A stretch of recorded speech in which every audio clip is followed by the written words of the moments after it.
Nas últimas horas, o tom se elevou, principalmente após o presidente Lula afirmar ao jornal El País que está convencido de que o ex-presidente Jair Bolsonaro foi o responsável pela tentativa de golpe do dia 8 de janeiro. Vou começar com o Caio. Você acha que Bolsonaro tem culpa no cartório e tentou dar um golpe? Vamos lá. Lula da Silva, esse grande bajulador de ditadores socialistas, afirma com absoluta convicção que seu antecessor é um golpista. Vejam só, logo Lula, o reconhecido adulador de tiranos, conivente com a violação de direitos humanos em países vizinhos, passador de pano para regimes antidemocráticos da América Latina e da África, nosso continente irmão.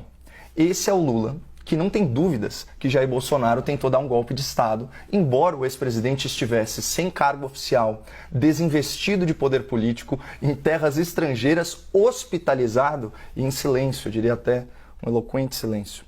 Mas enfim, o Lula também tinha certeza de que a lei das estatais deveria ser desfigurada para que ele tivesse centenas de indicações à sua disposição.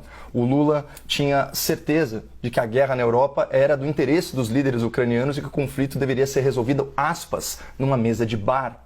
Lula tinha certeza que a classe média deveria ser tributada ao consumir produtos estrangeiros. O Lula tinha certeza que a CPMI sobre os atos de vandalismo e depredação de 8 de janeiro deveria ser obstruída. O Lula teve muitas certezas ao longo desse começo de mandato, não é mesmo? Portanto, não é nenhum exagero atribuir às certezas de Lula da Silva a consistência de uma gelatina ao relento. Aspas para Lula, né? O maior financiador de obras de infraestrutura que o Brasil já viu em outros países. Não tenho dúvidas de que ele, o ex-presidente Jair Bolsonaro, tentou dar um golpe. Essa é a certeza de Lula ao voltar à cena do crime, mas isso não passa de uma opinião. E aqui eu cito o manifesto dessa emissora. Embora opiniões importem, elas não mudam os fatos. Fatos são indiscutíveis. Não há alternativa para um fato. Fatos explicam coisas. Portanto, fazendo jus ao jornalismo independente da CNN e ao corajoso repórter Leandro Magalhães, que trouxe à luz as trevas do 8 de janeiro, vamos colocar os fatos primeiro, porque sobre eles nós temos certeza absoluta.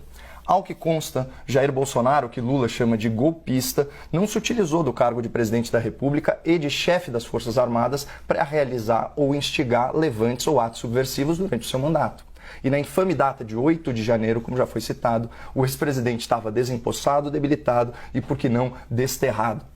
Também é fato que depois da eleição, especialmente após o retorno de Lula à cena do crime, Jair Bolsonaro não instigou publicamente seus apoiadores a agirem de forma agressiva ou antirrepublicana.